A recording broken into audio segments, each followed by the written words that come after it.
So, Tim, one thing we haven't talked yet about in the Mm. last couple of weeks, Anthony Bourdain, because we Ah, have covered some of his stuff on this show, and yeah, yeah. Particularly right after the other Kate Spade. yeah, Kate Spade, yeah, And then that, and I don't know. It's just one of those very bizarre moments.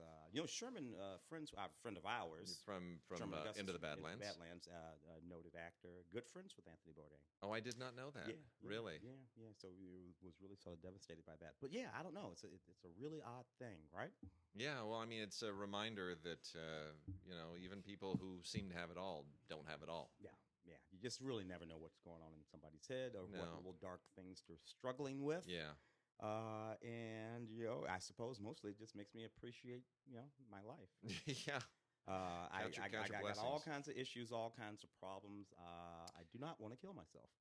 Bourdain did leave a great legacy, though, and that's the thing I think people can hang on to, which is, look, the guy had demons. He was suffering inside. If you know anybody who might be, just reach out to him.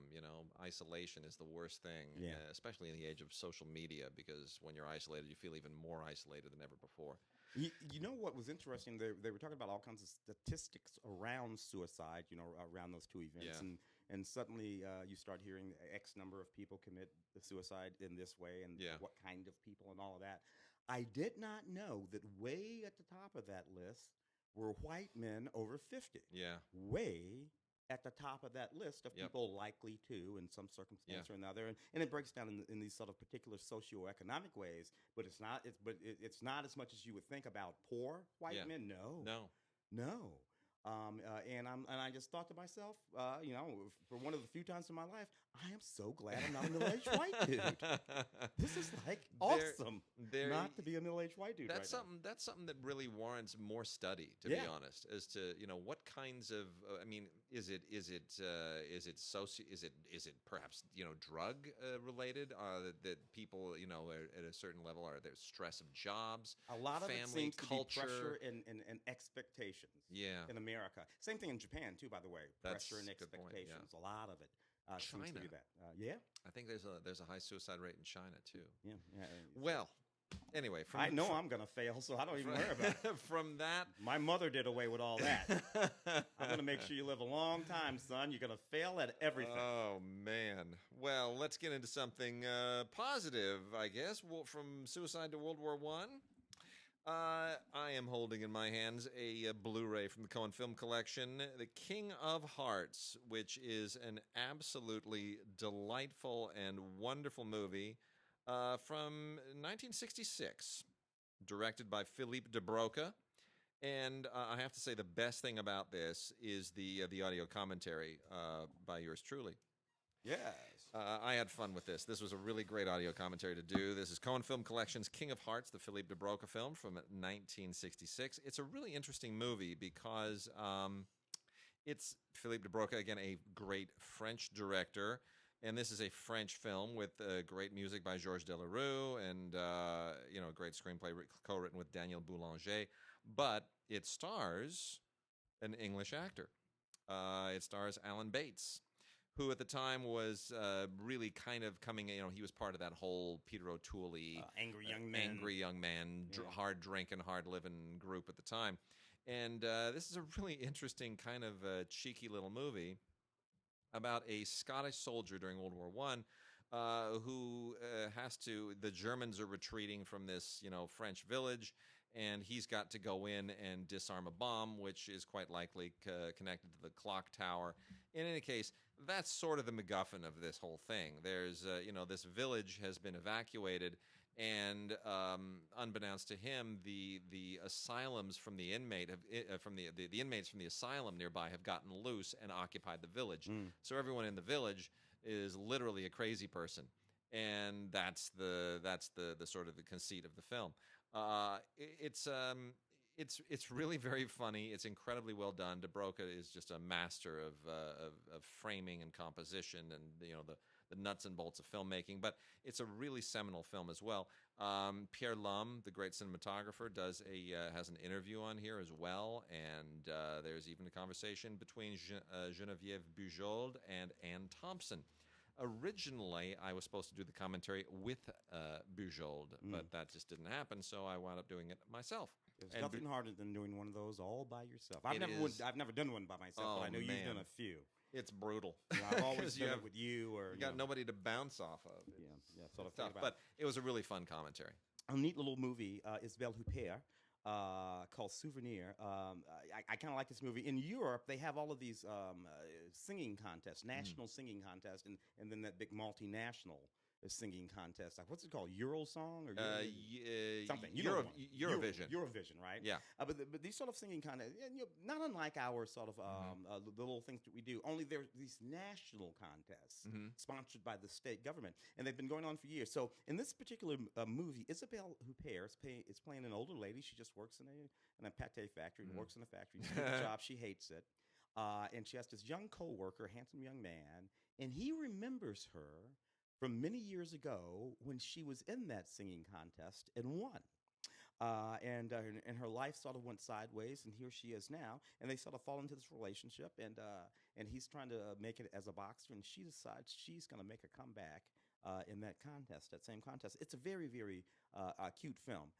It's the kind of thing that I'm a little bit surprised hasn't been remade already here in the United States. I can see this with like Annette Bening or something like that, you know. Yeah. Anyway, original features include the original theatrical trailer and a couple things like that. It's about 90 minutes long. Lovely on DVD, not Blu-ray, but very, very funny. On the Beach at Night Alone is this got a little bit of attention at the Berlin Film Festival, where it won Best Actress for actress Kim Min-hee. This is a Korean film from director Hong Sang-soo. And I'm not as fond of this as I think other people are. This is on Blu-ray from Cinema Guild. Includes a Q&A in it from the New York Film Festival with Hong Sang-soo, and a trailer and then an essay. It's incredibly well acted. It's really, really well acted. The idea basically it's a young actress who has had an affair with a director, which has gone south, and it was then has to kind of try to put her life together afterwards. A little bit touches on the Cannes Film Festival. It is, but it's a little bit sparse for my taste. It's well done, but it's very slow, and again, great performance, but not quite in my neck of the woods. But for some people, if you like the films of Hong Sang-soo, you will probably love it. Definitely in the same vein. This Laurent Canet film is really, really good. I remember talking about this on the radio show. It's called The Workshop. A very intense sort of social. And he did the thriller. Class, which won the film festival some years ago. Yeah. Human Resources. Human Resources, really good movie. Yeah, really good. And so this movie speaks to some of the contemporary things we're going on today, particularly in the wake of the many sort of mass shootings and school shootings that have been, here in the United States and in Europe and all those kind of places. So in this small sort of fishing sort of dockyard town outside Marseille, that sort of the town is sort of fading away. And a fairly sophisticated and noted writer goes to hold a workshop there with 7 lower socioeconomic scale young people. Young French people who are, black and Arab and, white, but French. Yeah. All of them French. Yeah. Yeah, that sort of ethnic dynamic going on. Which was in the Class, too. Yeah. That was the whole thing. I love that movie.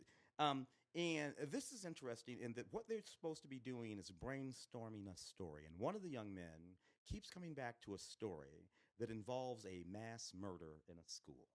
And he's a brilliant writer. Wow. And sort of conceptualizer. And as he conceptualized this story as they're sitting there, it makes everyone quite upset. And Olivia, who's playing the teacher, she wants him to be able to be creative, but at the same time, she's uncomfortable with the way this fictional story that comes from his head is going to, because it's seeming a little too real to her. And it's about that line, that borderline between. And man, it's a really, really good movie, well acted, a gripping thriller in and of itself, but so socially relevant that you can't help but appreciate it. DVD here, not a Blu-ray, not a lot on it, unfortunately, but it's one of those situations where the movie is worth it all by itself. Fantastic. Got some Asian stuff here, Chinese specifically. The Monkey King 3 is the 3rd installment in the new Monkey King series. Now, Monkey King is a character that goes deep into martial arts movie mythology. I personally prefer the older, cheaper Monkey King movies. Aaron Kwok, who plays the Monkey King here, underneath a whole lot of makeup, deserves better, I think. It's opulent. It's got CGI and, wire work and all that stuff galore. Just a little bit too splashy for my taste. Nonetheless, there is kind of an Amazonia, a Chinese version of an Amazonian society here. Reminds you a little bit of the Wonder Woman movie. And that's sort of interesting. It's got a lot of fantasy and magic and all that kind of stuff in it. And, it's okay. I mean, it's fine.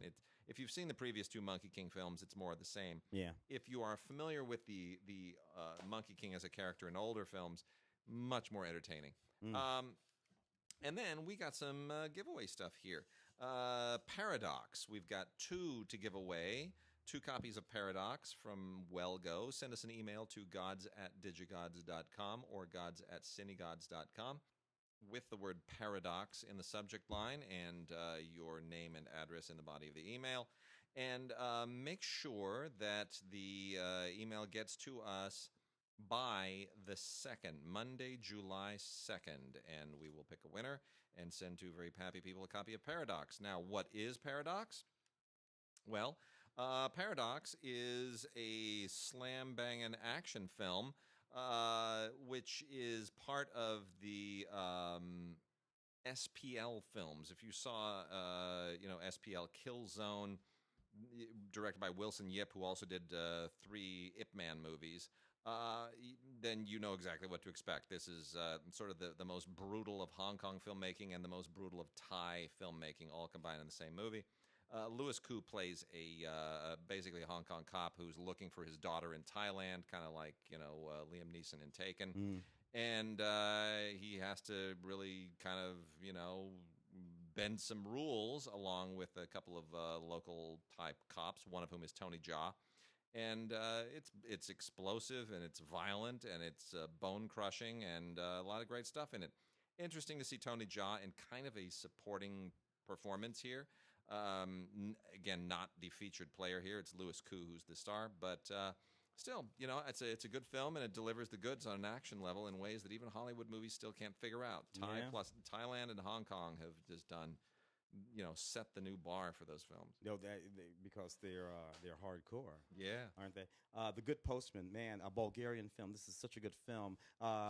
It's set in a town in Bulgaria that faces Turkey. And basically, this little town for eons has been sort of like the gateway between the sort of Ottoman Empire, the Turks, and their gateway into Europe. Yeah. And sort of preventing, everyone from traveling through. And here we are in 2016, 17, 18. And you have all of these refugees seeking asylum, trying to get from various different places through Turkey and out of Turkey and into Europe, Italy. We hear these stories every day. And what's going on in this town is they're having to decide what they're going to do, if they're going to continue to be a blockade against people seeking asylum, or if they're going to open what is called the gate and let these people flow through. So it's about the humanity of the whole thing, and it's sort of set around one particular old lady who has decided that she's going to simply start taking care of some people. It's quite a powerful film, extremely apropos to the day, that's for sure. This is in Bulgarian with English subtitles. Unfortunately, not a whole lot on it. Otherwise, it's a DVD, not a Blu-ray. The Postman. The Good Postman, thank you. The Good Postman. Not to be confused with the Il Postino Postman. Yeah. Let's see. Let's go into this. Moonchild. This is a film by Augusti Villaronga, and this is a cult epics release. I remember that movie. Early 80s. Yeah, late 80s, 89. Late 80s, 89. This is this is very much in the Spanish surrealism kind of realm. This is apparently inspired by a 1923 novel of the same name, Moonchild, by an author named Aleister Crowley. I am not familiar with the novel or the novelist, but Aleister Crowley was apparently... all these sort of spooky novels back in the day about occultist stuff, seances and stuff like that. And so it winds up being very, very eerie and weird and creepy in that way that you get with a lot of the Spanish surrealism, all the way from Dali, all the way up through what's his name, Buñuel, and the Dune guy. What was the Dune guy. So the guy who didn't make Dune. Anyway, so yeah, it's and the director Jodorowsky. Thank you very much. Anyway, it's very mystical. It's very surreal. It has kind of a cool soundtrack. The music is by a band called Dead Can Dance. Not familiar with them either. Are you familiar with them? Dead Can Dance. See, I'm so not hip. I'm so out of it. They're not hip anymore either, so it's okay. Yeah. Well, anyway, so there's a 12-year-old kid here, Enrique Saldana, who has been adopted into this cult, and people are psychic, and it winds up being this bizarre sort of altered statesy sort of journey of the mind, journey of experience for this kid and this group of people. It's very, very weird, beautifully photographed, but very surreal. Anyway, that's probably more than you want to know about this movie. But if you're into that kind of filmmaking, DVD and Blu-ray together in a dual combo set of Moonchild from Cult Epics, filmed by Auguste Villarronga. Another quick little Spanish film. Despite the way it sounds in the context of its narrative, because it's about a guy who's in an accident and becomes a paraplegic, this is a hell of a funny little comedy. And it is about a guy who's in an accident and becomes a paraplegic. And his friends decide to throw him a party to sort of make him feel better. And a text is sent out, one of these sort of like group texts is sent out about this party at Milo's house. And somehow that starts to get translated among the many, many people that it gets sent to as an orgy rather than a party. And everyone starts to think there's going to be this big old orgy at Milo's house, and they send text to other people, and before you know it, at Milo's mansion, there's a whole bunch of people up there looking to do it. Which, to the guy in the wheelchair seems interesting. Somebody brings a foam gun. Anyway, it turns out to be quite funny. It's called Foam Party. It's a little bit sexy and cheeky. And again, this is a DVD, not a Blu-ray, without a whole lot on it, but the movie's really, really funny and sweet. You should check it out in Spanish, English subtitles. All right, I'm going to blow through some kid vid here real quickly. For a change, we don't have a lot of Disney here, but we got some Nickelodeon, some PBS Kids, and we're going to start off with a Warner title, Dorothy and the Wizard of Oz, Emerald City. This is an animated appendage to the Wizard of Oz saga. 10 episodes in this very strange little series that is not really necessary. It's not really taken from the novel, the books, the stories. It just sort of uses the characters to create a little animated series all their own. Look, you're better off watching the movie, but if you need something to sort of keep your kids occupied, and it's not terrible animation, it's perfectly fine, but I'm not sure why we need to keep doing that. PJ Masks Save the Summer. The very young skewing PJ Masks is back from E1 Entertainment with 6 episodes. This is all, they're like little superheroes who dress largely like animals or whatever. And it's all very, very educational. A little bit too much so, but it's fine. It's innocuous. We do have one from Disney DuckTales Destination Adventure. I'm not too fond of the way that they've redone Professor Von Drake and Huey, Louie, and Dewey and Webby and Scrooge McDuck and, that whole thing. I'm not particularly fond of this new animation that they're doing. It's a little too angular, a little too not classic, but they do include some fairly decent extras on here. So if your kids are into the new stuff and not like I am into the old stuff, you'll probably respond to it just fine. A couple from Lionsgate, who continues to find some really interesting animation. These are both from Grindstone through Lionsgate. Now, Grindstone is that company that does a lot of stuff through Lionsgate. Most of them are really bad, like Steven Seagal and Bruce Willis action movies, sometimes a Robert De Niro movie. But they also have family stuff. One of these is live action. The other one is animated, and the first one is Turtle Tail. That's it's I shouldn't say it's animated. It's a live action feature with animals, CGI animals, and some great voice talents behind them. So it's kind of that hybrid, that live action animation hybrid thing. Anyway, The story is really not much. It's just talking animals, especially a talking turtle. And so it's a little bit more like one of those dog movies or those dog and cat movies, except it's all about a turtle and a frog, and it's just swapping animals. But the voice talents are actually not bad. Tom Arnold is really really good, and Amber Childers and Lydia Hull are also really good. So yeah, it won one of those Dove approved things for whatever that's worth. The other one, I just don't know what to make of this. Pause PI. This is one of those dog movies, and the only thing that makes this in any way not a total embarrassment is the fact that John Lovitz does the voice of the dog. I don't know if that's a selling point, but John Lovitz's voice just makes me laugh. So there it is.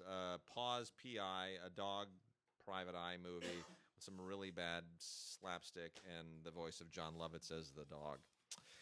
Interesting. From Nickelodeon, and I'll wrap this out with Nickelodeon and PBS Kids. From Nickelodeon, we've got The Loud House, Season 1, Volume 2. Very aggressive animation, I would say, for older kids, a little bit preteen, not for younger kids. If they've already started to go to school and they know how chaotic school is, or if they grow up with siblings and they know how chaotic that is, The Loud House is not going to do any harm. If your child is quiet and you're trying to teach them good manners, do not show them that show. No, that would not be helpful. Sunny Day from Nickelodeon. Strictly for girls. This is all just about, being girly girl and hair and styling and fashion and all that kind of stuff. It's all about, this really fashionable young girl and trying to save her little dog from the dog catcher, and everything's just hopelessly cute. Not for boys. And then The Great Summer Campout is a collection of things from Nickelodeon shows. This is one of their potpourri releases. Bubble Guppies, Shimmer and Shine, Blaze, Sunny Day, and Nella the Princess Knight. It's just one episode of each of those shows, kind of a sampler. They do this every once in a while. And then the 3 PBS Kids include Dinosaur Train, Meeting New Friends. Still a really sharp show, very educational, well animated, well written. I enjoy this show. 8 stories here, 8 episodes of the Pteranodon family in their modern Stone Age or modern Jurassic thing. Double feature from Daniel Tiger's Neighborhood. Daniel goes camping and Tiger Family Trip. And then the last one is something I had not seen. So, we've switched up my daughter's viewing a little bit, so we're not watching as much of the original PBS Kids stuff as we used to. We're watching a lot of stuff that we have recorded on the DVR. I did not even know about this show. This is Splash and Bubbles from the Jim Henson Company. Same people that do Dinosaur Train. It's called One Big Ocean. And it's kind of like the Henson response to Finding Nemo and Finding Dory. There are 6 episodes here, and it's very much in the same vein as Dinosaur Train. It's educational, and it mixes the educational in with the narrative, and except it's set in the ocean, and they're telling you all about the ocean and all about fish and oceanography and ocean wildlife and kelp forests. So that stuff is really, really interesting, and I think I'm definitely going to make this part of our daughter's viewing going forward. Splash and Bubbles from Jim Henson on PBS Kids. One Big Ocean is the title. Jim Henson, still turning them out. A couple of newbies over here. You got some other stuff over there. Oh, actually, you know what? No, that's good. That's good. I'll knock off a couple of these. Again, another interesting movie I happen to have seen on the old radio show, Terminal. Guy who directed this movie, a guy named Vince, what's Vince's last name? Vince Stein. Right? Okay. Vince Stein was second unit director, second assistant director, first assistant director on a whole bunch of big movies. Big movies. Harry Potter movies, World War Z. Goes all the way back to like Dark Knight, in those kind of positions on those movies, right? He's only directed 3 films. This is one of them, Terminal. He got Margot Robbie, Simon Pegg, and Mike Myers in this thing, right? And then I'm thinking about how the hell did he do that? But if you look through some of those movies that he was a second unit, first assistant director, and all that kind of stuff on, these people worked on at least one of those films somewhere. I'm thinking this guy knows how to glad hand and network. And he networked himself while working on those big movies into a cast for his Little Terrible movie. Yeah. Because that's what this is, Little Terrible movie. It's it's a little too esoteric for my taste. You got Mike Myers, you got Simon Pegg, you got Margot Robbie. They're in this sort of anonymous city, almost like a Sin City sort of situation. She's a waitress at this little diner. Simon Pegg is a customer at this diner. He Yeah. seems to be sick. He eventually realized that he is sick.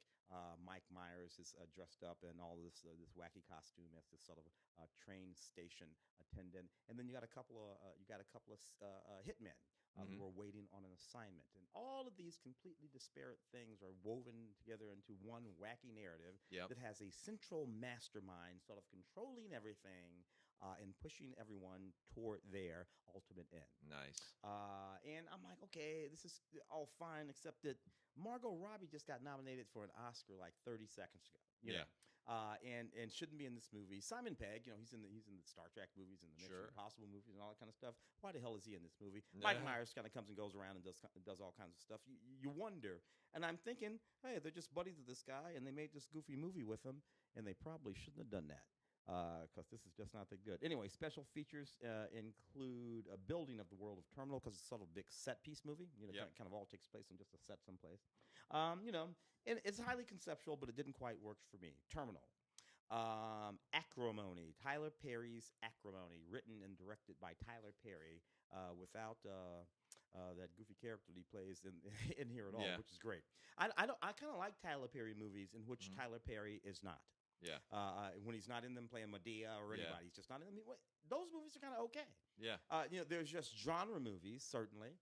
They have a little bit better production value than, say TV or something like that. But he gets some actors in them, and he does them straight ahead, in whatever the manner of the genre is, and they come out okay. This one, Taraji P. Henson plays a rich and powerful woman who's married to a rich and powerful Sure. guy. He cheats on her a little bit, and you know what? He ought not have done that. Yeah. Ought not have done that to Taraji. Sorry. Anyway, Hell Hath No Fury, Acrimony. A lot of fun. Blu-ray, DVD, digital. A few features on it. What? The Unleashing of Acrimony, just a little video featurette kind of thing. Escape of Prisoner 614. I got to tell you, this Ron Perlman in this movie, Martin Starr. So good. It's a Western about these two goofy deputies, right, in the small town. And they capture this guy who escaped from prison, but they know this guy was wrongly convicted, and they have to figure out what the hell they're going to do about it. And it's just pretty damn good. It's kind of a Western, but it's a modern-day Western. And Ron Perlman is as good as he is in anything in this movie. Again, not a lot of special features on it, but you got your Blu-ray, digital, Ultra DVD. What the heck? Check it out. Ron Perlman, The Escape of Prisoner 614. All right, and we have next something that's going to tie into the end of the show today, The Misadventures of Biffle and Shooster. Now, this is a really interesting thing. The filmmaker of this is a friend of ours, Michael Schlesinger. Michael is a fascinating guy, a sort of a legendary figure in repertory distribution at a number of studios. We'll get into all of that a little bit later. But Columbia and MGM, and he's been responsible for keeping a lot of classic movies on screens all around you. And he decided he wanted to write and direct a really cool throwback to those old comedy shorts, stuff like Three Stooges and Abbott and Costello and Laurel and Hardy. And so with the help of two very, very talented actors, Nick Santamaria and Will Ryan, who have this act already, Biffle and Shooster, they sat down and they made a series of shorts. Part Laurel and Hardy, part Abbott and Costello, part all of the Three Stooges. Yeah, Marx Brothers maybe a little bit. Yeah, just a little bit of all of it. And it's really, really fun. And we'll tell you a lot more about it later. The Biffle murder case, Imitation of Wife, Schmoboat, Bride of Finkelstein, and It's a Frame Up, which was the first one they made. It's the last one here.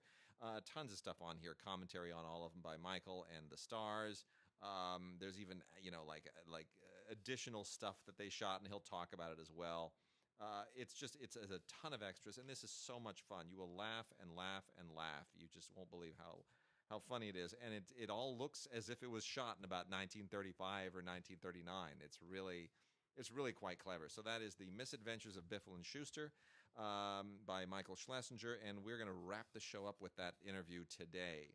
So stay tuned for that. And now more where stuff we going? with some. We got some giveaways. One more new title to talk about: The Endless. And this is a really interesting science fiction film from this directing team known as Moorhead and Benson. I'm not familiar with Moorhead and Benson. You familiar with Moorhead and Benson? Previously made a film called Spring. Anyway, this is from Welgo. It's one of Welgo's occasional non-Asian titles. And the idea is that you've got these two brothers who have escaped 10 years earlier. They'd escaped from this UFO death cult, kind of like what was the thing with King? That crazy thing down in San Diego. King Do, yeah, those with the guys guy with the crazy Martin Winkle, whatever his name sort is. of something like that. Yeah. And they have to go back after 10 years for reasons that are explained in the movie, and all kinds of strange phenomena suggests that the things may not have always been as they appeared. Yeah. Anyway, it's a sharp film. It's really well made. One of those that I wish had been properly released in theaters because it would have done really well. Audio commentary with the directors, a lot of making of and deleted scene stuff, and we are going to give away 2 of these to anyone who emails it to gods@digigods.com or gods@cinegods.com. Put Endless in the subject line, name and address in the body. Make sure it gets to us no later than July 2nd, and we will make 2 people happy. Here is what else we're going to give away, thanks to Paramount. Some things that we reviewed a few weeks ago. We're going to be giving away 2 4Ks of Terminator Genesis. Oh, yeah. 2 4Ks of Forrest Gump. Oh, yeah. 2 Blu-rays of Trading Places 35th anniversary. 2 Blu-rays of Coming to America 30th anniversary. And 2 copies of the Jerry Lewis 10-film collection on DVD. So young Eddie Murphy and young Jerry Lewis. This is Christmas, folks, because Paramount is being really cool. Now, remember, for the Paramount stuff, cannot be sent to a non-U.S. address. So all of this stuff, the other stuff, you can anyone who's overseas can certainly send us an email, like for Endless. But for these titles, got to be a U.S. address. So if you want to be considered for Terminator Genesis, send us an email to, all of this goes to gods@digigods.com or gods@cinegods.com, and it has to be here by July 2nd, has to have your name and address in the body of the email. In order to be in for the Terminator Genesis giveaway, just put Terminator in the subject line. If you want to be in for Forrest Gump, put Gump in the subject line. That'll get you in for the 4K of each of those. For the Blu-rays of Trading Places and Coming to America, put Places in the subject line for Trading Places, and put America in the subject line for Coming to America. And for the Jerry Lewis 10-film collection on DVD, just put Jerry in the subject line. And we will have some fantastic giveaways, and we'll be finalizing all of that on July 2nd. Probably reach out to you on the 3rd or the 4th and let you know if you won. So with that, we're gonna dive into some classic movies now, and we've got a couple of really interesting ones to start off with from Classic Flicks, which is a company we have not dealt with before, but we are happy to welcome them to our roster of companies. And Classic Flicks is doing basically a licensing thing that a lot of other companies do, going there and mining the titles of studios for things that nobody else has released, and the studios don't seem to have the time or the inclination to go out and market themselves. And thank goodness, because these are both really terrific films, both of them with Gary Cooper. The first one, Gary Cooper and Teresa Wright, my beloved Teresa Wright she's so good. Shadow of a Doubt, and Mrs. Miniver, and so many other great movies. So Gary Cooper and Teresa Wright in Casanova Brown, directed by the great Sam Wood, and written by Nunnally Johnson from the Floyd Dell and Thomas Mitchell play. This was a United Artists film. Frank Morgan in that movie too. Yes, a great Frank Morgan. This was a United Artists film in 1944 when first released, now part of the MGM library. And, Casanova Brown is otherwise known as Casanova Q. Brown, who is a professor played by Gary Cooper. And it's one of those hometown things, He goes back hometown hoping to find, hook up with his girl again. In any case, the wedding does not go as planned, and things go in a completely unexpected direction, and it is just delightful and wonderful, and it's just so smart. Nunnally Johnson, one of the great screenwriters of all time. Yeah. Sam Wood, a certainly workman-like studio guy. And Gary Cooper and Teresa Wright, it just doesn't get any better unless it's Gary Cooper and Loretta Young in Along Came Jones, which is also just a great film. Also Nunnally. Also written by Nunnally Johnson. This one directed by Stuart Heisler, also a very talented studio guy. The great William Demarest in that movie. Yeah, gosh, it is so good. I just love saying these people's names. These are the movies. I know. Anyway, go on. Yeah, I grew up on them too, man. It's great. And, this was made the following year in 1945. And this is Western stuff. This is putting Gary Cooper into his Western mode, which is always refreshing and welcome. It's a romance as well. It's based on a 1943 novel called The Useless Cowboy, which wouldn't have been a very great title for the movie. But it's a really, really funny script. It's really amusing. It's very sweet and romantic. And apparently the idea here is that Gary Cooper is kind of trying to do a bit of a spoof in the way that he performs the characters. But regardless, he and Loretta Young are just a delightful couple, and I can't say enough about this movie. It's delightful. Along Came Jones and Casanova Brown, both of them from classic flicks, and on beautiful Blu-ray transfers. Just doesn't come any better. The reincarnation of Peter Proud. Believe it or not, I went to see this movie in 1975. I think I was about 14 years old. So, directed by J. Lee Thompson. So I want to say to my mom, what the hell were you thinking? At 14 years old, you let me go see this spooky-ass movie? Come on, lady. The reincarnation of Peter Proud. Michael Cera's in film. Jennifer O'Neill. Margot Kidder, the recently late Margot Kidder, who I think I probably fell in love with in this movie even before Superman. I think she was in Superman the next year, playing Lois Lane. So this movie is a reincarnation movie. It's about a guy named Peter Proud. And one of the reasons why I wanted to go see the movie is the guy's name was Peter Proud. You're 14. You want to go see a movie with a character named Peter Proud. Had no idea what it was about. But it's a fairly sophisticated movie about reincarnation. This guy starts experiencing these flashbacks, and he's drawn to this place and to this woman that he ostensibly does not know. She is the reincarnation of his... It's a whole thing. Really, really interesting. The kind of movie that could probably be remade today. I mean, in the context of great cinema, it's not that good. But in the context of narrative, of story, it's a really interesting sort of storyline. Remade today might be kind of interesting. This has all kinds of wonderful special features on the Blu-ray, audio commentary by a film historian, several different languages, an animated photo gallery, original this, that, and the other thing, the trailer and booklet. It's really, really neat. The reincarnation of Peter Proud. Check it out. Got some Warner Archive titles, all of them on DVD-R. These are manufacture on demand, and they're all wonderful. This is really reaching very, very, very deep into the archive here. The Great Meadow is so...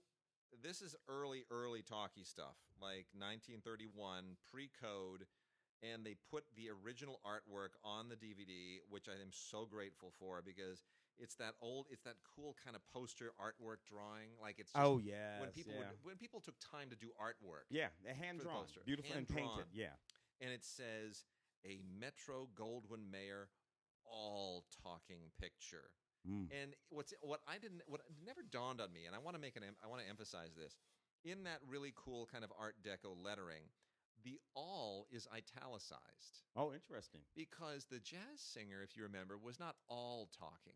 There were other movies too where it was a silent movie, and then there'd be a little somebody would say something, an interlude of music or something, and they wanted to make sure you knew, oh, this isn't just a talking picture, this is an all talking picture.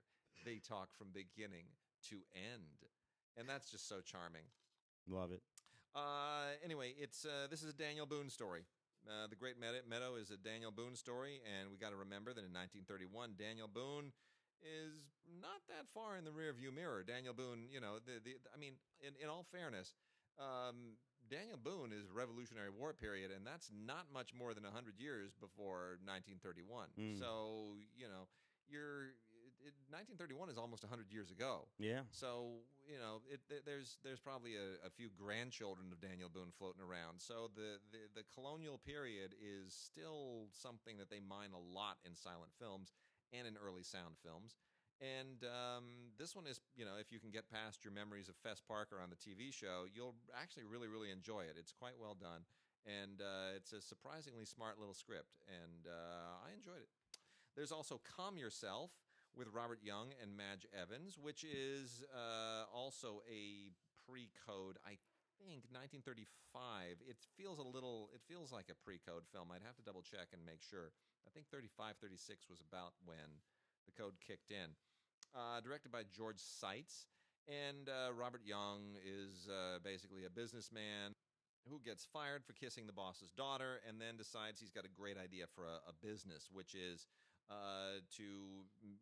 basically you will do the things that other people don't want to do. You do the dirty work, and people will pay you to do their dirty work for you. Anyway, so he starts an agency that specializes in this kind of work, and it's actually very funny and goes in directions you would never expect. And then the last one, I find the premise of this to be absolutely hilarious. Absolute quiet. It's fun to be thrilled is the tagline here. This stars Lionel Atwill, Irene Hervey, and Raymond Walburn. This is another all-talking Metro-Goldwyn-Mayer picture, but they didn't say all-talking by this point because it's 1936, so apparently everything is all-talking by 1936. Anyway, the story here is, it's very simple. Absolute quiet is what the lead character here, played by Lionel Atwill, desperately wants. He's a millionaire who's had a heart attack, and he needs to recover in quiet and silence and peace. And he can't do it because there are these escaped criminals whose plane crashes on his ranch, and it creates mayhem and havoc, and he can't get the quiet that he needs to recuperate. It's a really fun screwball concept. I can't believe that nobody has done something similar to this or even remade this exact film. Just remake it. It's really very charming. It's really clever. You could do so much more with it today and all the resources that we have. So that's called Absolute Quiet from 1936. On Blu-ray, Edward II, Derek Jarman's Edward II from 1991, which he made one of his last films. I think he died in about 1993. One of the early young artists, young filmmakers to succumb to the AIDS epidemic at that time. Of course, this is based on Christopher Marlowe's Edward II, but it's done all in modern dress. With the language, but in modern dress, and because it's Derek Jarman, it's kind of gay. It's because it's Derek Jarman. It's quite an intense adaptation, and Tilda Swinton, fairly young Tilda Swinton, shows up in this movie, which I had forgotten, to be honest with you. This is from Film Movement Classics. It really is a mesmerizing film starring Steve Waddington and Andrew Tiernan. It also comes with bonus features, including a documentary featurette and an essay, and Bruce, a program by Bruce LaBruce, which, by the way, is also kind of gay. Because Bruce don't play, baby. Go. We got some Criterions here. Tim's got one there, and I've got 3 over here. It's a great month for Criterion. So from 1975, I'm going to give you the obscure one first. We got 2 classics from totally opposite ends of the spectrum, and then an obscure one here, and then Tim's got another one that's really kind of interesting. Manila, In the Claws of Light, is a Filipino film from 1975, entirely in the Tagalog language, because some Filipino films are in English and sometimes other languages. Sometimes it's Spanish. Sometimes it's Spanish, yeah. This is entirely in Tagalog. And this is the film that put Lino Broca, the great Filipino director, on the international map. It's really, really, really good. And I am not normally a Lino Broca fan, but I had never seen this film. I'd never seen Manila in the Claws of Light. I've seen subsequent films. I wish all the subsequent films were like this. It's really, really great. It takes a look at Manila and what had happened to it in the 1970s. And it's really, really, I don't want to call it quite neorealism, but it's kind of like the Filipino version of neorealism, but it's a little bit melodramatic, and somehow it walks the line between those two things, and I'm not quite sure why, but it's got a real a sensibility all its own about this, focusing on this fisherman from a village. who's looking for his girlfriend, and what happens to him in the meantime. It starts to feel kind of like if Douglas Sirk had made The Bicycle Thief, you know? And you're like, how does that work? It works somehow. It's really, really good. Tons of extras here. A documentary from 1987 by Christian Blackwood, which is all about Lena Broca. And it's just really good. Manila in the Claws of Light. And then the other two that I have are, of course, John Waters' Female Trouble and Ingmar Bergman's The Virgin Spring. You could not have two more opposite films. Man. And yet they are both Criterion. That tells you how the people at Criterion just really keep their focus broad. Female Trouble was made in 1974, and it's not as famous as Pink Flamingos, but it also stars Divine, and it is a John Waters film. What am I going to tell you? It's shot on 16 millimeter, and it's got Mink Stoll and, you know, Edith Massey and the whole John Waters crew in it. And it's, you know, the idea is that crime is beauty, and it just winds up being a shock fest, one thing after the other. And you realize that it's just John Waters. It's, you know, you can do whatever he wants. That's John. The Virgin Spring from 1960 is one of my favorite Ingmar Bergman movies. This won Best Foreign Language Film Academy Award for the year 1960, and is taken from a new 2K digital restoration. It is based on a kind of a classic Swedish story. This is not an original story by Bergman, but he adapted it, of course, to his own for his own filmmaking and storytelling style, which is it's a period film about a young woman who is the village virgin, who is raped and murdered by this gang of kind of ne'er-do-wells, and how her father, played by Max von Sydow, swears revenge on them. And it's really an extraordinarily well-made film. Yeah. It's myth-making, and it's sort of epic and intimate at the same time, and just unbelievably beautifully photographed. So you should check this out. Includes a lot of really, really great stuff in the extras. Audio commentary from 2005 when they first released it on DVD by Ingmar Bergman scholar Birgitta Steen. And then there are also some interviews that they shot at the same time. Ang Lee did an interview for that DVD that's also adapted here. And then a 1975 American Film Institute seminar by Bergman, which was recorded in audio only. They put that on here as well. So it's terrific. It's really good. I'm going to give you El Sir, the Spanish film to talk about from that collection in a second. But I'm going to knock off this Bowling for Columbine, Michael Moore's film, of course, which is a 2002 document of the 1999 tragic Columbine shootings in Colorado. This, and much as I don't like Michael Moore, I will say this is some of my favorite moments in any Michael Moore film. Yeah, he is as close to actually making a documentary in this film as he ever has in any film. Michael Moore doesn't actually make documentaries, people. But the stuff in here in particular with Marilyn Manson is great. Yeah. Now, really there's also the stuff in here with Charlton Heston, which is not great. True. Because he sort of cast Charlton Heston in a light that was untrue to the character of Charlton Heston, because he stands there with that rifle at the NRA, whatever he's something. And he's suffering from Alzheimer's already. And he sandbags him at his house. And he takes him out of context. Charlton Heston, of course, was a great civil rights leader. Marched with Martin Luther King. And the NRA was only beginning to become the organization then that it has become now. It was at the NRA. I'll put it this way: at that time, or before this, not long before this, I had been in the NRA.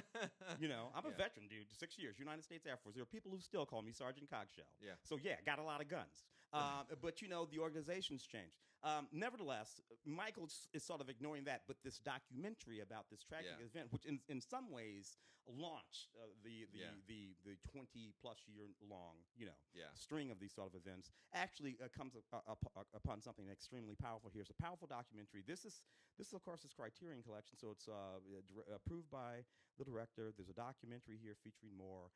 Chief archivist Carl Deal, who works with Michael on just about everything that he does, has gathered together all of the programs and festival interviews and just all of the things that circulated around the time, news interviews and stories. The film was coming out. So if you want to sort of review where all of this began and how it has led us to where we are now, pick up this director-approved Bowling for Columbine by filmmaker Michael Moore. El Sur is a movie I had never heard of. And Spanish director. Yeah, Victor Eris. Beautiful film.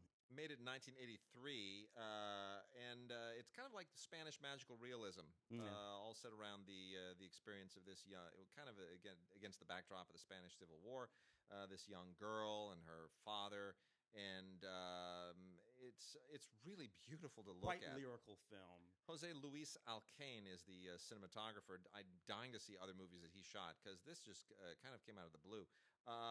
So yeah, I mean, it's a really it's a very interesting film. Curious to see some more of the films from the people that made this, and a lot of great extras on here as well.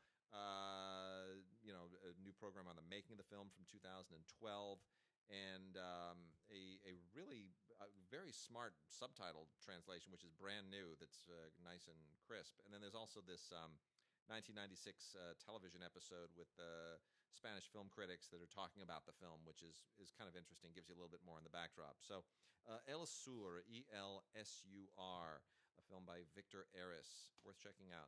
Criterion will dip deep in sometimes and just give you something that you've never heard of. Interesting stuff. It's Are we great. gonna dip into some of this? Yeah, let's go. Let's Stuff do right it. here. Blu-ray. Yeah. Curse of the Cat People. A Robert Weiss film. Gunther von Frisch, but a Robert Weiss film nevertheless. Simon, Ken Smith, Jane Randolph. Well, this is just a neat movie. What are you going to say? Curse of the Cat People. Just a wonderful atmosphere, black and white. 1944 film. This is the way horror movies were made back in the day. What can I say? It's the kind of thing that you can't help but enjoy. This has all kinds of special features on it, including a new audio commentary with author and historian Steve Haberman and Greg Mank, and some excerpts and interviews with the lead actress Simone Simon, and as well as some video stills. It's just beautiful. Produced by the great Val Lewton. Curse of the Cat People. And got some stuff here from the Arrow collection, both Arrow Academy and regular Arrow. So, of course, the regular Arrow titles are more exploitation-y, and the Arrow Academy stuff is the artier stuff. I think at least one of these probably belongs in the other, but that's the Abel Ferrara, and Abel's always a thing. So I'm going to start off with the Duccio Tessari spaghetti western films, A Pistol for Ringo and The Return of Ringo. It's amazing how this spaghetti western stuff just keeps showing up, and so many directors made so many of these movies all around the same time, and yet somehow Ennio Morricone scored them all. I don't know how that worked. Yeah. Every last one of them. Yeah. Whoever the director was. So the star of Tenebrae, the Dario Argento movie, Giuliano Gemma, is the star of Pistol for Ringo, where he has to kind of go undercover with a bunch of Mexican banditos to rescue Lorella DeLuce, and then of course Return of the Ringo. Now he's got he's kind of doing it again. It's basically revisits the same thing, except now it's a revenge thing. So it's become like Taken. Somehow every revenge movie is like Taken now. You ever notice that? Anyway, these films were hugely successful at the time. I had never really heard of them, but the music is worth checking out all by itself. Tons of extras on here, as per usual with all the Arrow stuff. There is also Vigil by Vincent Ward. Now, Vincent Ward kind of fell off the map a little bit here. He, the last thing that he did was What Dreams May Come, the Robin Williams film. Yeah, Robin Williams. That was supposed to be his big Hollywood debut or whatever, and it didn't really spark for him. So I guess he's gone back to New Zealand and continues to make movies there. Regardless, Vigil is the film that started it all for him. So this is the origin of Vincent Ward's filmmaking career.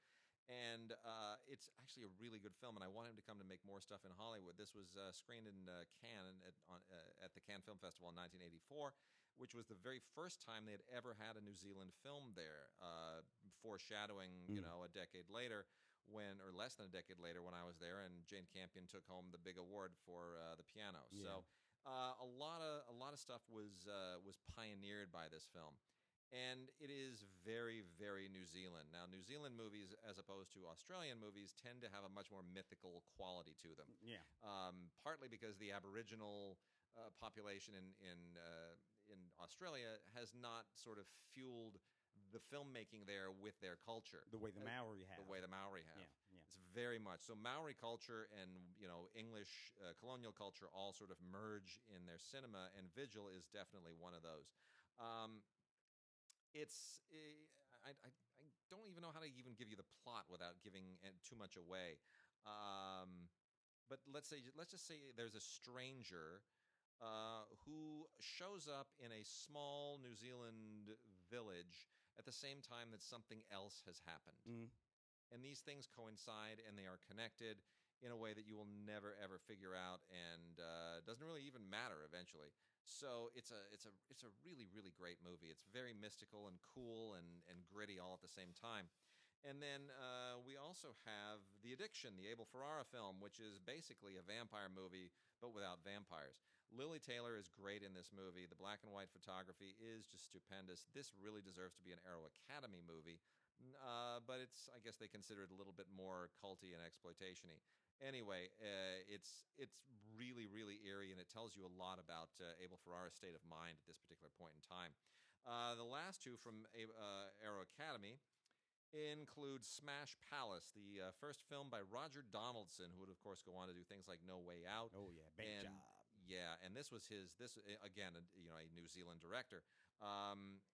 This is a really, really interesting film, kind of the beginning of the New Zealand New Wave. Basically, it's a little bit more like an Australian film than a New Zealand film, though, and dealing with, family stresses and ruptured family, this, former auto racer and his wife and their child, and domestic issues that are still relevant today. So it's a pretty great movie. And what Smash Palace actually means, it's the name of a business in the movie, is very interesting. And then last one here from the Arrow Academy is Black Venus, which is the film that French director Abdelatif Kechiche made after The Secret of the Grain, which was amazing and which is one of my favorite films of the last 20 years. And the Cannes winner, Blue is the Warmest Color. Between the two, he made this movie, which didn't get as much attention, but it deserves your attention. This is the true story of Sartia Bartman, who also was known under the moniker Hottentot Venus. And she was a South African woman who was taken from her home in South Africa and put on display, kind of like the Elephant Man in London, because of her body. Because being an African woman, she was of a curvier nature than they were accustomed to. And now we know why Jessica Rabbit looks like that. Yeah, that's right. That's where that got started. And it's a really a fascinating film with an amazing lead performance by the Cuban actor Yahima Torres. So, fascinating film, really beautifully done. Let me knock these two off real quick. One of them, Night of the Lepus, 1972. What I love about this movie, giant rabbits who are giant rabbits. Yeah. Which is always cool. And 1972, pre-CGI, so the giant rabbits are just big-ass rabbits, man. Yeah. They just built some big-ass rabbits, Sure. shag carpeting and that kind of stuff. Yeah. You got yourself a giant rabbit. Other thing I like about this movie, DeForest Kelly. Yeah. Bones from Star Trek, 1972. He's got hair, he's got mustache, he's wearing the little thing. So that's a lot of fun. Janet Leigh also in the movie, along with Rory Calhoun on Blu-ray. All kinds of special features, including a new 2K scan here, audio commentary by Arthur Lee Gabon, and a couple of pop culture historians and whatnot. The other one I want to mention, Sweet Sweetback's badass song, of course, the wonderful finally on Blu-ray. Mario Van Peebles, the father of Mario Van Peebles, Melvin Van Peebles, finally on Blu-ray. Of course, this movie is a classic and legendary movie for a number of reasons. The content of the movie itself, when it came out, how he made it, how he marketed it, the career that it created for him, the career that it created for his son, Mario, who, by the way, is in this movie. Yeah. Doing incredibly inappropriate things. Mario, cut that out. This is the story of a black gigolo. And he saves that Black Panther from the police. It's really, really a neat movie. Then he has to go on the run from the cops and other people who are after him. And the black community comes to his aid, along with the Hells Angels, which is kind of wacky. But nevertheless, that's what it's all about. Look, this movie is controversial for a bunch of reasons, but it's one of the movies, along with the Watermelon Man, Yeah. that began the new wave of black cinema. Yeah. And it's not, carries on to this day. it's often lumped in with the quote-unquote blaxploitation era, but No, this is pre that. It's pre that. Yeah. And it's stylistically really, really challenging. I mean, he does things here that are every bit as revolutionary from a standpoint of style as was Easy Rider. Yeah, absolutely. Yeah. All kinds of special features here. Newly scanned 35 from the 4K from the 35 millimeter original. Interviews with Melvin and Mario. Small documentaries, Q&A questions. All kinds of stuff here for people to check out, including a wonderful little booklet essay by Travis Crawford. Check that out. Sweet Sweetback's Badass Song. And then a bunch here from Kino. Kino Classics, another release from the American Film Theater line, which continues to be something that kind of like almost a cult following for that. This is called Jacques Brel is Alive and Well and Living in Paris. This requires a little bit of explanation. Jacques Brel, for those who don't know, a very famous French crooner of a previous generation. And this movie was made in 1975, but it has a sensibility that was very much in Hollywood in the 1960s. It's kind of a they want to say that it's a cabaret style musical, but it's really not quite that. It's they take a lot of Brel's songs and they turned them into English language songs, and then put it all into kind of a singing policeman kind of weird offbeat musical. And it's bizarre, and it's fascinating, and it's compelling. And when you watch it, you realize that it's movies like this that inspired things like One from the Heart and Xanadu. Really, that's sort of where this kind of musical filmmaking all begins. Anyway, it's a one-of-a-kind movie from 1975, and it's an anachronism, and it's weird, and it's cool all at the same time. A little bit more conventional. A bunch of interesting classics from the Kino Classics line. The Woman in the Window with Edward G. Robinson and Joan Bennett, directed by Fritz Lang during his noir period in Hollywood. And this also was written by Nunnally Johnson, who seems to be dominating the show today. A prolific screenwriter, and this is a really, really cool noir. Joan Bennett is kind of the femme fatale here, but it also has Raymond Massey, and it's a really cool stylized noir.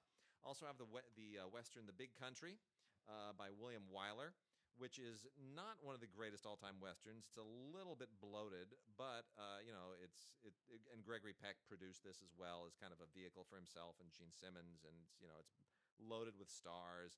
But what's commonly remembered about this film is that it has one of the all-time great scores, and Jerome Moss just nailed it for this. He was nominated for an Oscar, didn't win, incredibly, but it's one of the all-time great movie western scores in particular. I, Jane Doe is also quite fun.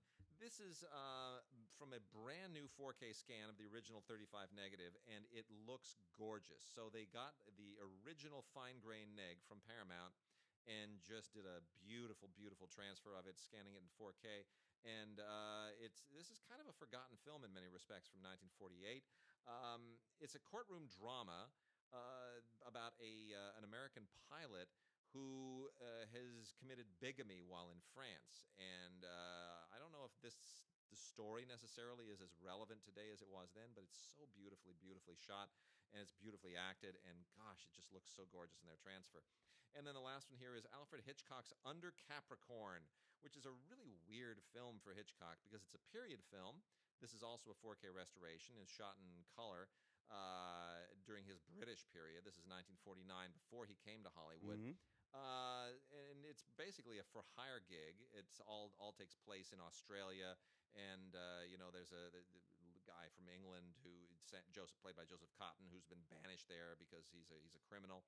And then you have kind of a drawing room series of situations in Australia, which was not shot in Australia. It was shot by Jack Cardiff on a backlot in London. But here's the thing. There's a shot here that is one of those continuous, uninterrupted single-take shots, which is the first time Hitchcock tried that, and that's what led to Rope many years later. and that's why it's worth watching this, is to see certain stylistic things evolve. In any case, there's an audio commentary by the film historian Kat Ellinger, and some audio interviews, and then a thing on Claude Chabrol on Alfred Hitchcock, and the original trailer. So that is Under Capricorn. Absolutely worth checking out. From MVD video, Jean-Claude Van Damme is Lionheart. Early Jean-Claude Van Damme, Yeah. I think it's about 1990 or so. He plays a French legionnaire who has to go and find his brother, and all this kind of stuff. Ends up fighting in sort of gladiator-style battles, that Jean-Claude Van Damme sort of way. I still say Jean-Claude Van Damme is the only actor ever to never speak a believable word of dialogue in a film. Not one, not ever. Never has said a word you actually believe in a film, Jean-Claude Van Damme, but that's okay because that's not his job. This thing is packed with all kinds of special features on it. Way too many to mention here. But if you're a Jean-Claude Van Damme aficionado and you just love it, you got to check it out. Yeah. That's one of those VHS sort of rentals from back in the day. Abominable, also from MVD. Stars Matt McCoy. Love Matt McCoy. Matt McCoy is in a movie called The Hand That Rocks the Cradle some years ago, and the early 90s. Hell of a thriller. This is not quite as hell of a thriller as that. This is only like a 2006 film, but it is kind of neat. Involves the Sasquatch, the Yeti, the Bigfoot, that kind of thing. It's about a guy who gets paralyzed in a mountain climbing accident. Gets himself together, goes back out to the cabin in the woods, and who does he find? Bigfoot. Bigfoot is in the woods trying to kill the guy in the wheelchair. Love it. And you gotta love a movie about a Bigfoot trying to kill a Yeti. A Yeti trying to kill a guy in a wheelchair. Not enough Bigfoot and Yeti movies anymore, although Littlefoot is coming out soon. Yes, indeed. The animated film. Again, packed with all kinds of neat and fun special features. Pick it up, check it out. It's a lot of fun. All right, and now we're going to wrap the show out with our interview with our good friend Michael Schlesinger, and who just did The Misadventures of Biffle and Shooster, also from Kino. Michael is an amazing guy. He's the godfather of American repertory distribution. He worked at Paramount and Sony and MGM. It was not Sony when it was Columbia, basically, specifically Columbia. Yeah. But he was part of the restoration of It's All True, the Orson Welles documentary from 1942. Yeah. And he's a really wonderful figure in American film life, and we are so grateful for him. And we sat down with him to talk about these amazing shorts in The Misadventures of Biffle and Shooster. And without further ado, here is that interview. Tim and I are here, and we are unbelievably privileged to be doing an in-person interview with our friend Michael Schlesinger, who is considered one of the legendary figures. I know. I see. I'm getting the embarrassed smile. Who is a legendary figure in classic movie distribution and in many respects restoration as well. I mean, a fixture in It's All True, the Welles film. Well, I've never done any actual restoration. The best I could say is that maybe I might have instigated some stuff, but I don't restore films. It's in your blood, keeping it all alive. You know archivists, and you've worked with archivists. Let's just say that the restorers are the chefs and I'm the waiter. There we go. Michael, you're in the restaurant, baby. That matters. Okay. Yeah. And by the way, we clearly have differing definitions of unbelievably privileged. Well, you worked at MGM, Paramount, Columbia. You've been pivotal in keeping classic films alive for a very long time. That I will cop to, yes. And you of course work with TCM as well. And you have made a debut as a filmmaker now, and that's what we're talking to you primarily about today, because Kino Lorber has just released on DVD The Misadventures of Biffle and Shooster. The subtitle here is Two Madcap Morons on a Mission of Mayhem, and then you put the was that your idea to put the Orson Welles? It's terrific. Xavier Carbaga, or AKA Leslie Carbaga, who designed the cover, he put the "It's terrific," which is from Citizen Kane. Citizen Kane. That's great. And I said, well, why not? It's the greatest directorial debut since Citizen Kane. Well, this is a collection of short films, 5 in total, that you made over how long a period of time? Okay, well, let's go. I don't know how much time we have. Well, let's do it. The history.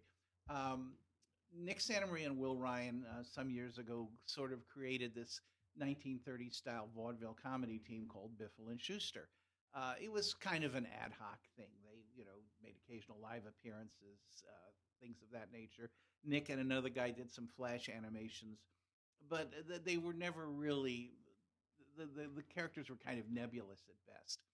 And then one day, this would have been the summer of 2012, Nick posted on his Facebook page a photo of them in costume holding up an empty picture frame and sort of like grinning through it. And then me being me, I posted as a comment, from their classic two-reeler, it's a frame-up with Franklin Pangborn as the art gallery owner. And then I thought about it, and I've had I have done some production. I co-produced some of Larry Blemeyer's movies. I obviously was involved in It's All True. I wrote and produced and voice directed the American version of Godzilla 2000, which really was a crash course in post-production.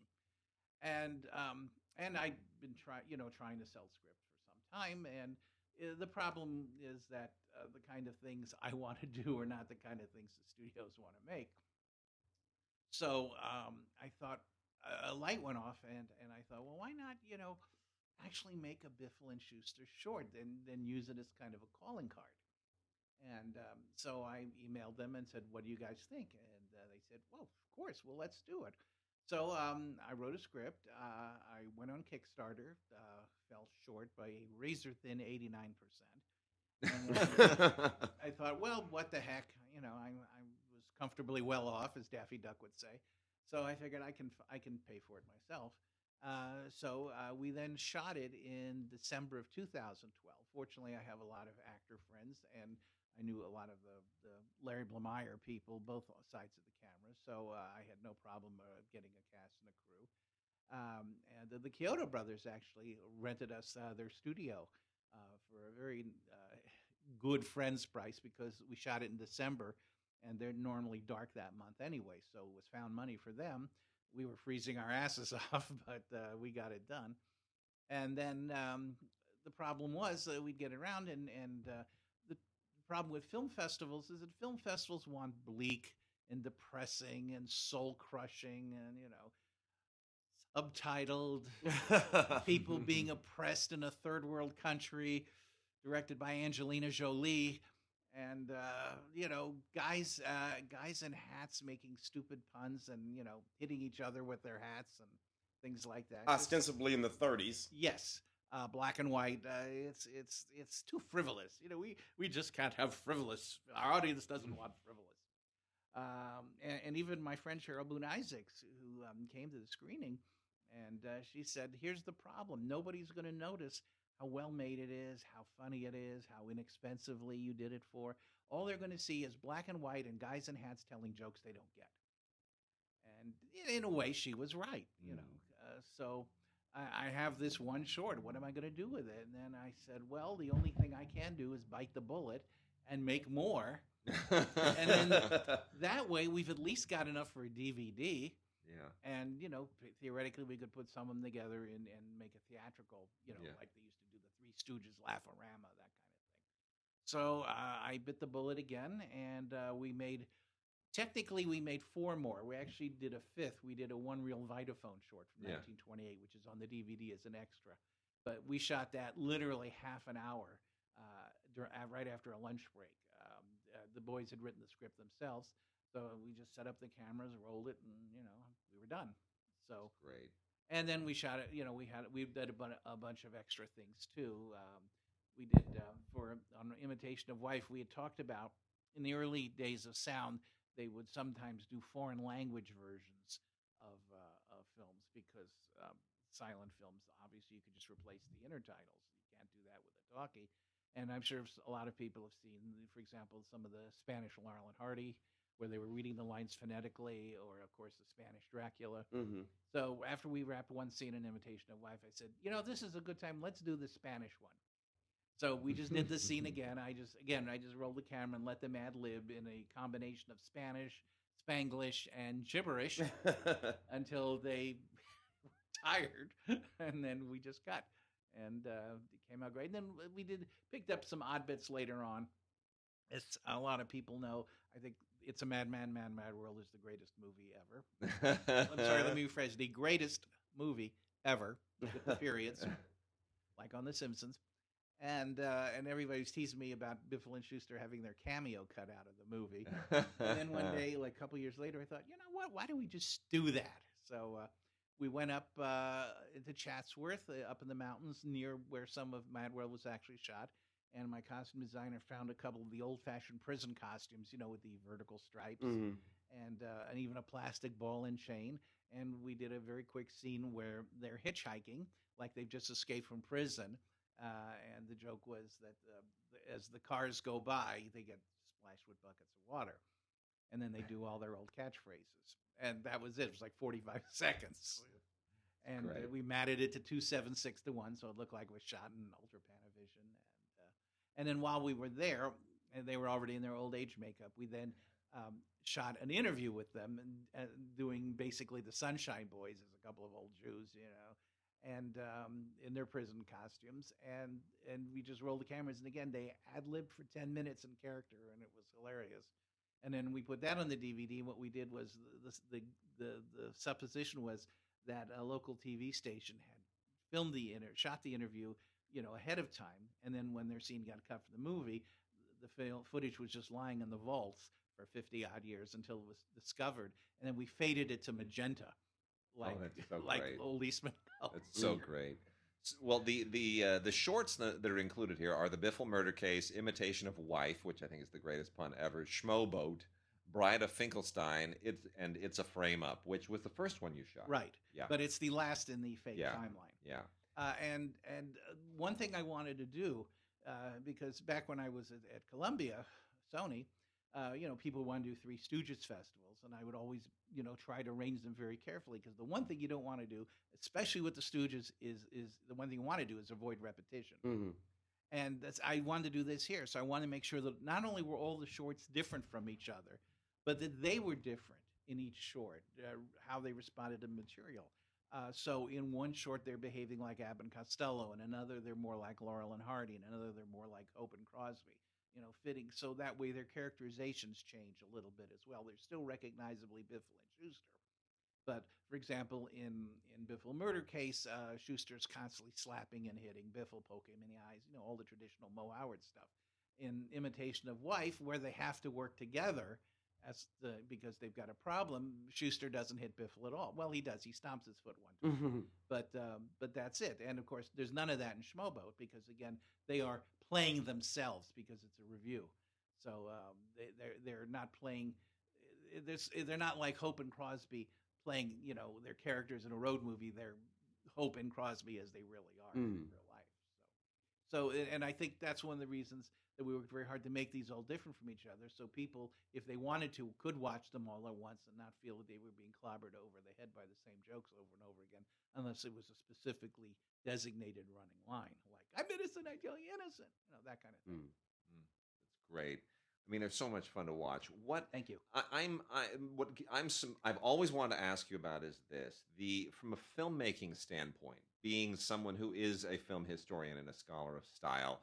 Movies have changed a lot over the decades. You can tell a 1930s film from a 40s, from a 50s, from 60s, from the 70s, from the way they are shot. So consciously, how did you go about saying, I've got to make sure I'm going to shoot it a certain way so that it's unmistakably of the era? Well, I have an authenticity fetish, as I like to say. So I was absolutely dead sure I wanted to make unsuspecting people think that they really are watching something that's 80 years old. We've actually pulled that off in a few instances. But here's the thing. It's like I grew up on this stuff, as did Will and Nick. It is, as I've said, it is in our DNA. We eat, sleep, breathe, live this kind of comedy. So it's not that difficult. When you've seen so many of them, you sort of just instinctively know how it should be shot. For example, if you notice in today's movies, whenever there's a close-up, the top of the frame will always be cropping the heads off of people, right, almost down to the eyebrows. And then there'll be all this dead space under their chin. And you think it's misframed, but no, it's Panavision. It can't be misframed. And now that it's digital, you can't misframe anyway. But somehow it was consciously shot like that. And that's not how things were shot back then. So I told the camera operators, I said, headroom. I always want to see not just the top of their heads, but the top of their hats. And there should be a little space in between because that's how pictures looked back then. we shot them, in a 30 style, which is the camera only moves when it needs to follow action. I liked long takes, and I know actors like long takes because they get to show off. And of course, since these guys supposedly came from vaudeville, they were used to doing their act in one. So we did long takes as much as we could. And in Frame Up, I wrote a complete Abbott and Costello style routine called Oil or Water. And I said, we're going to do this in one take. And it took 12. And that's with a few false starts within the 12. I'd say, all right, back to one, try again. And then we did the 13th wild take because they wanted to ad lib a little bit, which we did. But the 12th take was the one where they were like 98% there. And I said, that's good. Fantastic. Yeah. Thank you. How long did it take to shoot all of them all together? Over how many? I mean, it took quite a while. I mean, individually, I think you're shooting for what a couple of weeks or something. No. We shot Frame Up was 3 full days and 2 half days spread out over the course of a week. Because there were a couple of days where we did exteriors, which was a pain in the ass, and I don't want to do that again. I have to. On the other 4, what we rented a studio for a month, which they loved, because this was a studio that generally had people come in for maybe 2 days to shoot a commercial or a music video. So to have one stage occupied for a whole month was heaven for them. And again, they gave us a very nice deal. So what we did was we spent the first week building the sets and rigging the lights. And then we shot 4 days. We shot Imitation of Wife first. So that was 4 days we shot that. We then took 2 days off while they redressed the set and relit the set. Then shot Biffle Murder Case for 4 days. Took another 2 days off, redressed the set for Bride of Finkelstein. Shot that in 3 1/4 days. We actually wrapped early on that one, so everybody got 3/4 of a day off. 2 more days to redress the set, and then we shot Schmoboat in 3 days. That's amazing. And then 1 day to strike the sets, and boom, we were out.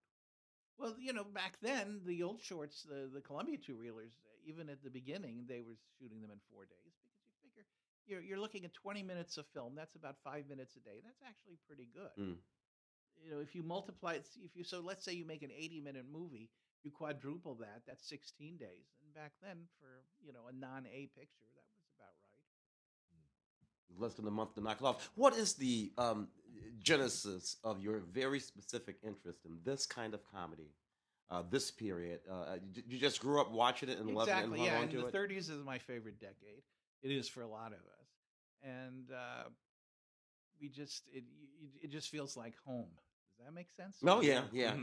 Look, I grew up watching this stuff, too. The Abbott and Costellos, the Bowery Boys, all of these sort of things. Really, take it all the way back to the Little Rascals if you had to. Sure. And there's a certain style of comedy. It has a certain sort of pace to it. Even William Powell and Malloy, some of what they were doing, the Thin Man series is what you're talking about. It's it was it was unfussy. Maybe that's the word we're looking for. But it was bright and snappy because especially in the early part of the decade, people were in the middle of the Depression. They wanted to go to the theaters to, if they could afford it even, to have their burdens light. And they want to escape the cares of the day for 3 or 4 hours and relax with a double feature and a short and a cartoon and whatever, and a 2-reel comedy and even a serial chapter, whatever happened to be playing. They just wanted to escape the everyday world. I think we've taken that too far now. We escape reality. Yeah, well, the everyday world is, Yeah, but it's the same thing now more than ever. I think you want to escape. Yeah. But it's tough, because comedy has changed. That kind of traditional vaudeville style comedy, slapstick and snappy one-liners and things like that, that ran about a century and then kind of frittered away in the 80s. And now we have this sort of smug condescending thing, where it's all attitude. You don't even need jokes. And it's all basically toilet-based humor or sex-based humor because we've become so politically correct. You can't do anything that's ethnic-based or even nationality-based without people screaming at you. And so this is all that's left. And I think people have that kind of comedy basically exists anymore only on the stage. There's a wonderful play on Broadway right now called The Play That Goes Wrong, which is a hilarious old-fashioned farce. and on some sitcoms, especially the multicam ones, which are still joke oriented, like The Big Bang Theory, where it's still joke oriented because you've got an audience there in the studio and you have to make them laugh. Well, I think the availability of this could change that. I think if enough people see this, they'll realize that there's a hope for this. There's a future for this kind of stuff. I think so. Is there a chance there will be more Biffle and Shooster? Well, I call this zombie vaudeville. It's like we're bringing it back from the dead. Well, certainly we'd like there to be more. I mean, I would like to see it continue as a streaming series, on Netflix or Amazon or Hulu. We do these things very cheaply. I mean, even with everybody working for their normal price, we could probably do these things for like $125,000 each. And I've read that the average episode of The Man in the High Castle costs $11 million, and I think we could probably do hundreds of Biffle for that kind of money. And I've got titles and log lines and assorted jokes for at least 25 more. And Jesse Levy, who co-starred in one of the shorts, has written 3 scripts on his own. We've been dicking around with the idea for a feature, as well as a fake episode of their radio show. They continue to make live appearances when they can. We've actually recorded several of those, and they're thinking of maybe editing some of that into a separate DVD. So, all things are possible. It's going to have to be somebody else's money at this point. I've used up all my man money. And B, being an old person, I've got so many other things I'd like to do while I'm still ambulatory. So I don't know. I mean, I wouldn't mind making a couple more, but I think at some point somebody else is going to have to take over and do them. Because, like I say, I've got other things I'd like to do and not a lot of time to do that. My great regret is that maybe, this didn't happen 30 years ago, but, we can't cry over what might have been. Well, to segue just from that to something more general, having sort of seen so much over the course of your career in terms of how people are receptive to older movies and newer movies, one of the gripes that we have on this podcast is that so many of the studios now seem to be forgetting their libraries. They seem to be just sort of throwing them under the bus. And I'm not going to name the studios, but there are 2 in particular that seem to have absolutely no concern whatsoever for their libraries. I'd say more than 2. But you also have to remember that studios are not necessarily monoliths. So most of the studios, and that includes Universal, and that includes Sony, and that includes Fox, and certainly Warner Brothers, their asset management departments are preserving things, not just features, but also shorts and cartoons and even serials. But what's happening is, after those films are being preserved, they're just going back up on the shelf. Mm-hmm. Yeah. And that's the problem. As I like to say, preservation without access is kind of pointless. Because what's the point of saving a movie if nobody gets to see it? I was very, very blessed. I had friends at Universal in their asset management department who, as they were screening the check prints for the things they were preserved, they invited me to come to the screenings. And in fact, I was giving them suggestions because they said quite bluntly, once they preserved all the A pictures, they're now looking at literally thousands of B movies, and they said, we have no idea what any of this stuff is. Tell us what's good. So I gave them some suggestions. When I ran out, they just started picking titles at random, and I sat there watching these things, and they're absolutely wonderful. But at the same time, there was this chilling thought that there would be maybe 3 or 4 of us in the screening room. And I'm thinking, we're the first people to see these pictures in 60, 70, 80, 90, even 100 years. And we may be the last people to see them. And it's thrilling and it's frightening and depressing all at the same time. Now, I help run a classic film festival called Cinecon, which runs every Labor Day weekend here in Los Angeles. And a lot of those pictures we've been getting out and on the big screen, and the studios are happy to provide them because they know at least somebody's going to see them, and they are going to be appreciated. Last year, for example, one of the things I wanted to show was a picture called Power of the Press, which Sam Fuller wrote in 1943 before he became a director. And I particularly wanted to show it because it's literally about fake news. And it also co-stars Lee Tracy. So it's like the only newspaper picture to involve the two great icons of newspaper pictures, Sam Fuller and Lee Tracy. And it, forgive the cliche, it blew the roof off the dump. People were screaming and cheering and going nuts. And I thought, for the 64-minute B picture. And I thought, boy, if I'd known it was going to get this kind of reaction, I would have given it a better time slot. But we also ran a Universal picture called North of the Klondike with Andy Devine and Broderick Crawford, Lon Chaney, and Evelyn Ankers. Again, just a 60-minute B picture, about, loggers up in the timberland and all that. And that got an incredible reaction, too.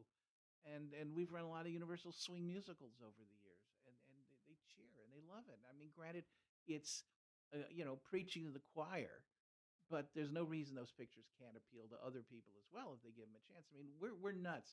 I mean, every time a beloved character actor comes on, like Franklin Pangborn or Shemp Howard or Charles Lane or Jack Norton or Roscoe Carnes, we all go, yeah, because we love them. They didn't get that in 1942, but today we treasure those people for what they bring to every movie. They're kind of like family. And in a sense, that's sort of, bringing it back to Biffle and Shooster for just a moment.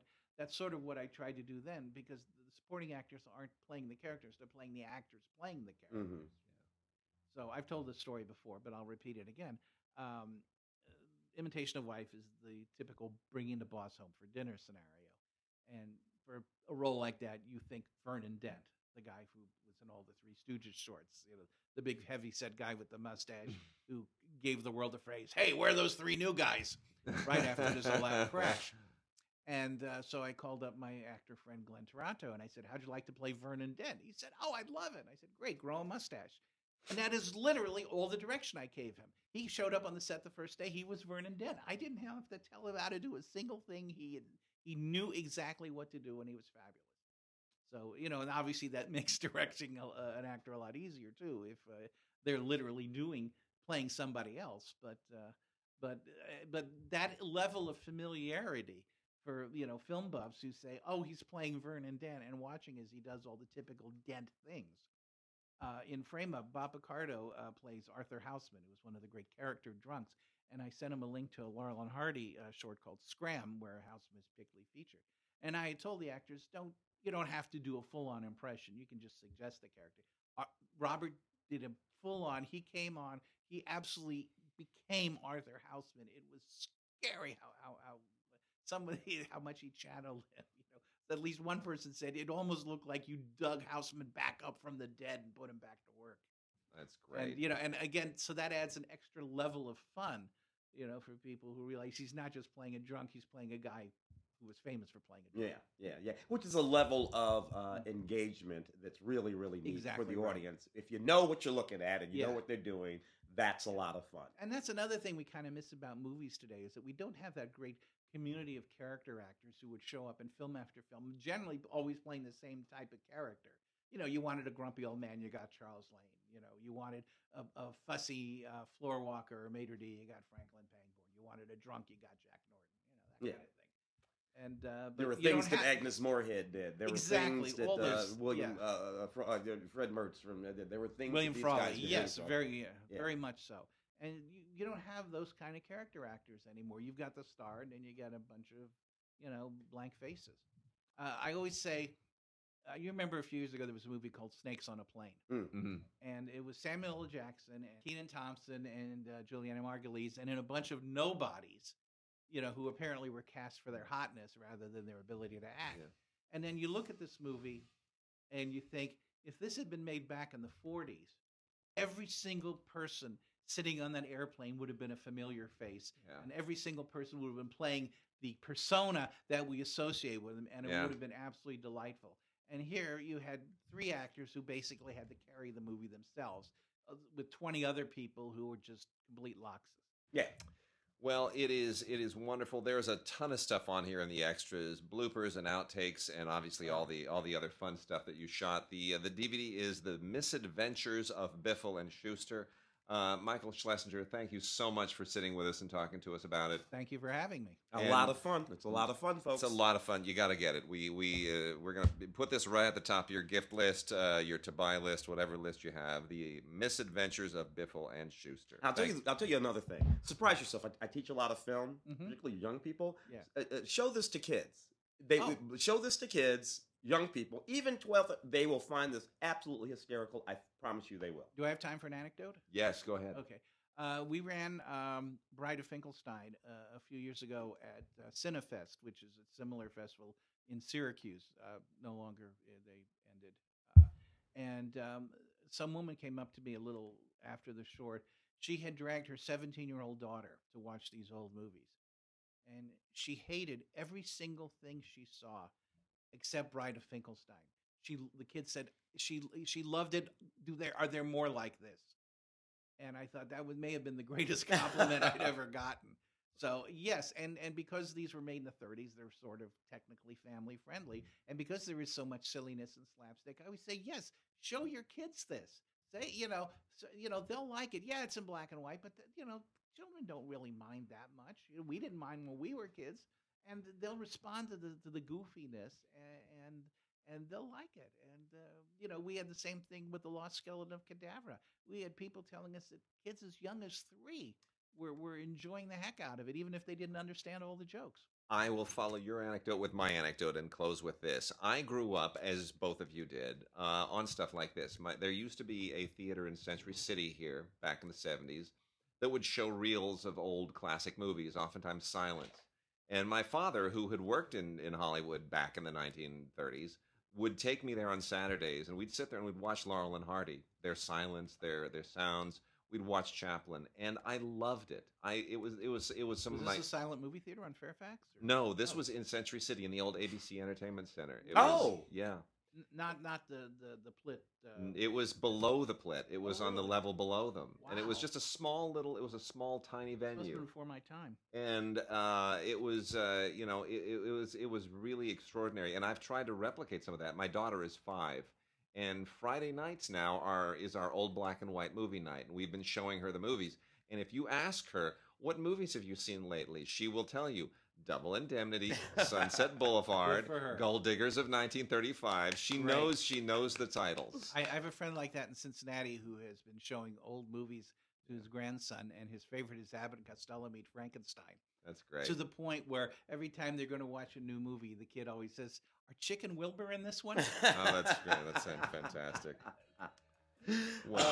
Abbott and Costello win. Yeah. Well, Michael, thank you. It has Thank been you. a pleasure, and we highly urge all of our listeners, go out and grab The Misadventures of Biffle and Shooster. You will not be disappointed.